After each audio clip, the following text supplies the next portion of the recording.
What's going on YouTube? Welcome back to another reaction video and also another F1 Fridays. Today we're going to be checking out why don't F1 cars have airbags by WTF1. Make sure to check out their channel. They always make great content. Reacted to a couple of their videos on here before. So let's get into this video. Hope you guys enjoy.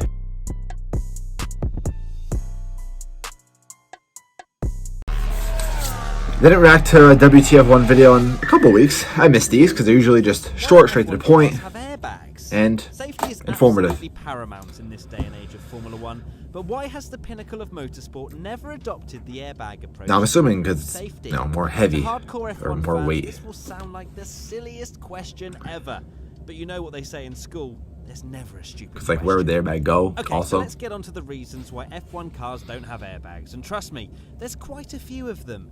Due to the tight restrictions of an F1 cockpit, an airbag going off after a collision would more than likely trap the driver rather than saving them. That makes sense. With how little the driver airbags are huge. With the tightness of their seatbelts, it would make the airbag rather redundant, as the main reason for airbags is to stop the head, protected by a helmet, and chest, which is strapped in by the rigid seatbelts, from hitting hard objects within the vehicle.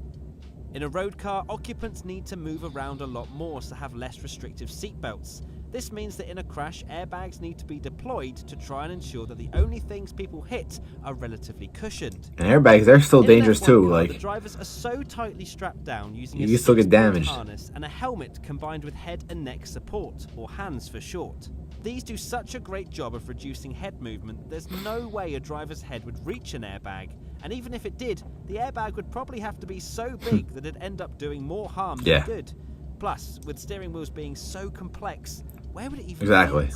What about protecting the elbows and knees, Matt? I hear you ask. Nope, there really is no room for an airbag to go inside. That's crazy though, just how Besides, sometimes drivers the cockpit's just so small. Prevent their knees from banging into the monocoque or each other, which is kind of a type of airbag, right?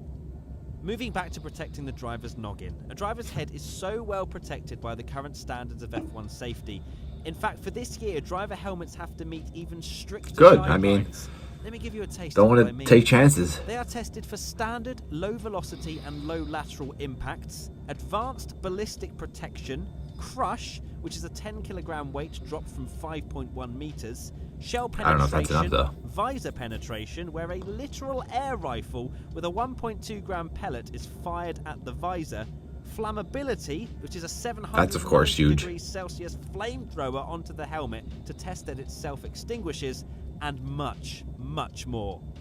These bad boys I can only imagine how expensive that helmet is though. I could use one of those. Becoming more advanced year on year. Airbags aren't a stupid idea for every racing series though. In MotoGP they are integrated into their suits and deploy when they detect a collision or an unexpected angle for the suit to be in, i.e. falling.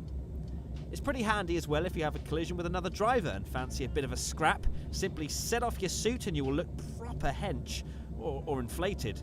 My theory hasn't really been tested, alright?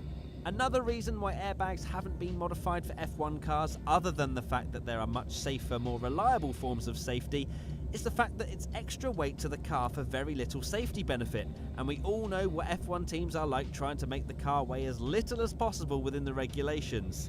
In a nutshell, it is a terrible idea, but remember, it wasn't a stupid question. It happens to the best of us. Short, interesting video, but of course informative. Well, YouTube, that was a quick video. I mean, I wish I got to say much. A little too quick, like 3 minutes, 3.5 minutes. But yeah, expect more F1 videos always every Friday. Longer videos also. I have a pretty cool one coming up next week. It's gonna be like the history also of F1. I know I did another one of those earlier, but they're gonna do it's like another one, F1 in like the 50s. But yeah, so stay tuned for that. I'm also gonna be doing like another well, actually new little video series, which is reacting to like non-sports videos. First time ever doing this. We're gonna see how it goes. I think I'm gonna try to get up a video tomorrow, but stay tuned for that. We'll see how it goes.